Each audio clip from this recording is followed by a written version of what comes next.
कुछ लोग 50 की एज में भी ऐसे लगते हैं जैसे 30 के हों। ग्लोइंग स्किन, बाउंडलेस एनर्जी और वो कॉन्फिडेंस जो दूर से ही दिख जाता है।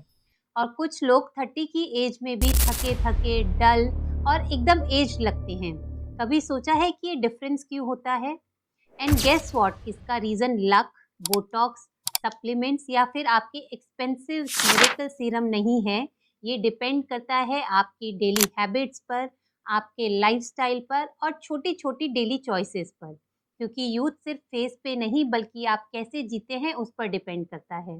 आज के वीडियो में मैं आपको बताने वाली हूँ 6 रूल्स जो आपको नेचुरली यंग और हेल्दी रखते हैं, फिर चाहे आपकी एज कुछ भी हो। आजकल के फास्ट लाइफस्टाइल में हम सब हेल्थ और यूथ को प्रिजर्व करना चाहते हैं, बट प्रॉब्लम ये है कि हम सोल्यूशन गलत जगह ढूंढते हैं। सप्लीमेंट्स, एक्सपेंसिव क्रीम्स या फैट डाइट्स। बट सच ये है कि अगर हम अपनी डेली हैबिट्स को नेचर के रिदम के साथ अलाइन करें तो हमारा built in anti ageing system activate हो सकता है। आज जो मैं आपको 6 रूल्स बताने वाली हूँ उसमें जो लास्ट वाला रूल है वो सबसे ज्यादा ओवरलुक्ड है, बट वही है जो आपको अंदर से शक्ति देता है और बचाता है आपको स्ट्रेस और एजिंग दोनों से। तो एंड तक बने रहिए। हमारा पहला रूल है मिताहार, मतलब मॉडरेशन इन ईटिंग।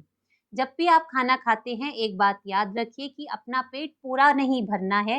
अराउंड 1/4 स्टमक हमें खाली छोड़ देना है। इससे डाइजेशन लाइट रहता है, टॉक्सिन्स एक्यूमुलेट नहीं होते और बॉडी के पास रिपेयर और रिजुविनेशन के लिए एनर्जी बची रहती है। जब आप खाना खा के लाइट, एनर्जेटिक और फ्रेश फील करते हो तो समझ लो आपने सही क्वांटिटी खाई है।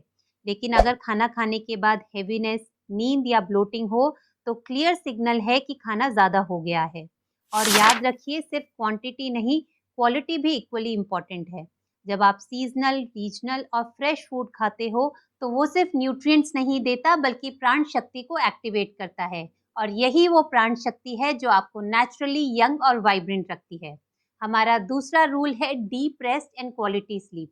हमारी बॉडी के अंदर एक नेचुरल रिपेयर और डिटॉक्स सिस्टम होता है जो सिर्फ रात को ही एक्टिवेट होता है, स्पेशली रात के 10 बजे से सुबह के 2 बजे तक, जिसे हम कहते हैं पित्त साइकिल। अगर आप इस टाइम पर सो रहे हैं तो लिवर अपना क्लेंजिंग प्रोसेस कर रहा होता है, सेल्स रिपेयर होते हैं और टॉक्सिन्स क्लियर हो जाते हैं। बट अगर आप रात में 12 बजे तक या 1 बजे तक जगे रहते हैं तो पूरा रिजुविनेशन प्रोसेस कैंसिल हो जाता है या डिस्टर्ब हो जाता है। और एक और प्रॉब्लम होती है, जब आप देर रात तक जगे रहते हैं तो आप अननेसेसरी स्नैकिंग करते रहते हैं या तो फिर चाय कॉफी पीते रहते हैं। इससे डाइजेशन पर लोड पड़ता है और शॉर्ट टर्म में ये आपको देता है हेवीनेस या एसिडिटी, और लॉन्ग टर्म में ये आपके पूरे मेटाबॉलिज्म को डिस्टर्ब करके आपको ले जाता है लाइफस्टाइल डिजीजेस तक। आप समझिए जैसे अगर आप अपने फ़ोन को अपडेट करना भूल गए हैं और रात भर चलाते रहें, तो अगले दिन फ़ोन स्लो हो जाता है, बग्स आते हैं और बैटरी जल्दी ड्रेन होती है। वैसे ही जब आपकी बॉडी को अपडेट विंडो नहीं मिलता, तो आपकी हेल्थ, स्किन और कॉन्फिडेंस सब कुछ इफ़ेक्ट होता है। तो स्लीप को एक डेली नॉन नेगोशिएबल थेरेपी समझो। हर दिन एक फिक्स टाइम पर सोने की आदत बनाओ, आइडियली 10 पीएम के आसपास। ये एक सिंपल हैबिट आपके हार्मोन्स, मेटाबॉलिज्म और नर्वस सिस्टम को बैलेंस करके आपको नेचुरली यूथफुल बनाती है। हमारा तीसरा रूल है ब्रीदिंग विद अवेयरनेस। हम दिन भर सांस लेते हैं लेकिन अक्सर बिना अवेयरनेस के, छोटी, फास्ट और शैलो ब्रीदिंग। इसका रिजल्ट होता है लो ऑक्सीजन सप्लाई, स्ट्रेस हार्मोन्स का राइज और सेल्स में प्रीमेच्योर एजिंग। लेकिन जब हम कॉन्शियसली डीप और रिदमिक ब्रीदिंग करते हैं तो ऑक्सीजनेशन इंप्रूव होता है, माइटोकॉन्ड्रिया को ज्यादा एनर्जी मिलती है और एंटीऑक्सीडेंट डिफेंस स्ट्रांग होता है। ये डायरेक्टली डीएनए और स्किन को प्रोटेक्ट करता है। योग में बताते हैं कि श्वास के माध्यम से प्राण शक्ति का संचार होता है।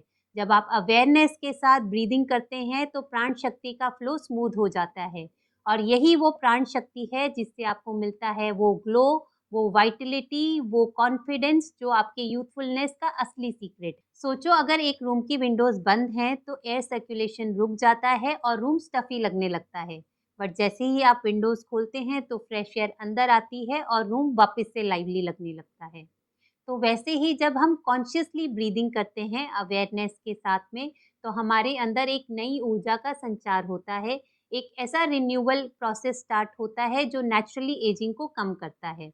आप रोज सिर्फ 3 से 5 मिनट डीप ब्रीदिंग या नाड़ी शोधन ट्राई कीजिए।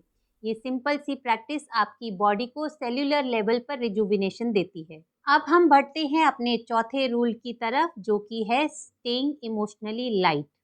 जब आप किसी थॉट या इमोशन को अननेसेसरी होल्ड करते हो तो वो आपके बोथ माइंड और बॉडी को हेवी बना देता है। चाहे वो गिल्ट हो, चाहे गुस्सा हो या चिंता हो, जब वो आपके साथ लंबे समय तक बना रहता है तो उसका असर दिखने लगता है आपके चेहरे पर, आपकी एनर्जी पर और आपकी हेल्थ पर। सोचो, अगर कोई वाटर बॉटल है, जैसे ये छोटी सी वाटर बॉटल है अराउंड 200 ml, अगर आप उसको हाथ में पकड़ेंगे तो आपको शुरू में कुछ नहीं लगेगा, एकदम लाइट लगेगी। बट अगर आप इसे कुछ देर तक, कुछ घंटों तक पकड़े रखेंगे तो आपको हाथ हेवी लगने लगेगा। बट अगर आप इसे और देर तक पकड़ेंगे तो आपके हाथ में दर्द होने लगेगा। पर अगर आप इसे पूरा दिन पकड़े रखेंगे तो क्या होगा? आपका हाथ इसे होल्ड ही नहीं कर पाएगा और नीचे गिर जाएगा। वैसे ही जब आप किसी थॉट या इमोशन को, चाहे वो छोटा हो या बड़ा हो, अननेसेसरली कैरी करते हैं तो वो आपको वीक और एज्ड बना देता है। इसलिए इमोशंस को रिलीज करना जरूरी है। आप जर्नलिंग कर सकते हो, मेडिटेशन, कॉन्शियस ब्रीदिंग या फिर नेचर वॉक, कोई भी ऐसी प्रैक्टिस जो आपको इमोशनली लाइट रखती है। जब आपका मन हल्का होता है तो प्राण शक्ति फ्रीली फ्लो करती है और आपकी बॉडी नेचुरली हीलिंग मोड में आ जाती है। यही वो लाइटनेस है जो आपको अंदर से यंग रखती है। हमारा पांचवा रूल है स्टे हाइड्रेटेड और अपनी बॉडी को रेगुलर डिटॉक्स का मौका दो। हमारी बॉडी का 70% हिस्सा पानी है। जब हाइड्रेशन प्रॉपर होती है तो सेल्स नरिश रहते हैं, स्किन प्लम्प और रेडिएंट लगती है और टॉक्सिन्स फ्लश होते रहते हैं। लेकिन डिहाइड्रेशन की वजह से फाइन लाइंस, डलनेस, फटीग और डाइजेशन इश्यूज सब एक्सेलरेट हो जाते हैं। और हाइड्रेशन सिर्फ पानी से नहीं आता। सीजनल फ्रूट्स, फ्रेश वेजिटेबल्स और हर्बल टीज भी आपको हाइड्रेशन प्रोवाइड करती हैं। और डिटॉक्सिफिकेशन इस इक्वेशन का दूसरा हिस्सा है। जब हम अपनी बॉडी को बार बार प्रोसेस्ड फूड, कैफीन, शुगर या अल्कोहल से ओवरलोड करते हैं तो लिवर और किडनीज पर एक्स्ट्रा बर्डन आता है। लेकिन जब हम लाइट, क्लीन और नेचुरल फूड चूज करते हैं तो शरीर नेचुरली टॉक्सिन्स को रिलीज करता है। अब इस डिटॉक्सिफिकेशन प्रोसेस को हम एक लेवल ऊपर ले जा सकते हैं कुछ योगिक षटकर्म की हेल्प से, जैसे जल नेति, वमन धौती, त्राटक और कपालभाति। ये क्रियाज ना आपकी बॉडी को क्लेंस करती हैं बल्कि आपके माइंड और प्राण को रिफ्रेश करती हैं। जैसे एक नदी में जब तक पानी फ्रीली फ्लो करता है तो नदी फ्रेश दिखती है, बट जैसे ही पानी स्टैग्नेट करने लगता है या रुक जाता है तो गंदगी जमा होने लगती है।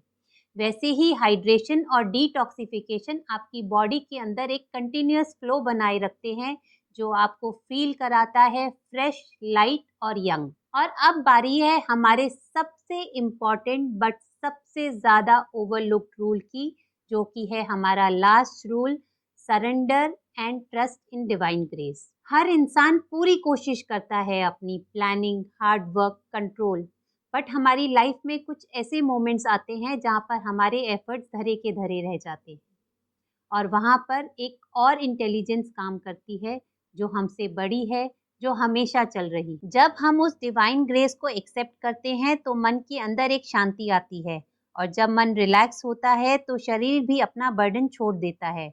टाइटनेस, फियर और ओवर थिंकिंग धीरे धीरे डिसॉल्व हो जाते हैं। सरेंडर का मतलब हार मानना नहीं है। इसका मतलब है कि आप अपनी जर्नी में ट्रस्ट के साथ चल रहे हैं कि एक हायर इंटेलिजेंस है, एक डिवाइन इंटेलिजेंस है जो आपको हर वक्त सपोर्ट कर रही है। जब आपको ये ट्रस्ट आता है तो आप अंदर से लाइट फील करते हैं और यही लाइटनेस आपके चेहरे, एनर्जी और हेल्थ में दिखाई देती है। तो ये थे हमारे 6 रूल्स जो आपको नेचुरली यंग और हेल्दी रखते हैं। एक क्विक रिकैप करेंगे। फर्स्ट, मिताहार, mindful eating with moderation. Second, deep rest and sleep specially before 10 PM। Third, breathe with awareness, oxygenation and prana shakti. Fourth, stay emotionally light, let go of health thoughts and emotions. Fifth, hydration and detox, water, seasonal food and cleansing practices. And last, surrender, trust in divine grace. आप इनमें से एक एक rule को अपनी life में gradually add कीजिए। Consistency के साथ आप खुद फील करेंगे एक नई एनर्जी, एक नई क्लैरिटी और एक नेचुरल ग्लो जो अंदर से रिफ्लेक्ट होगा। हरिओम।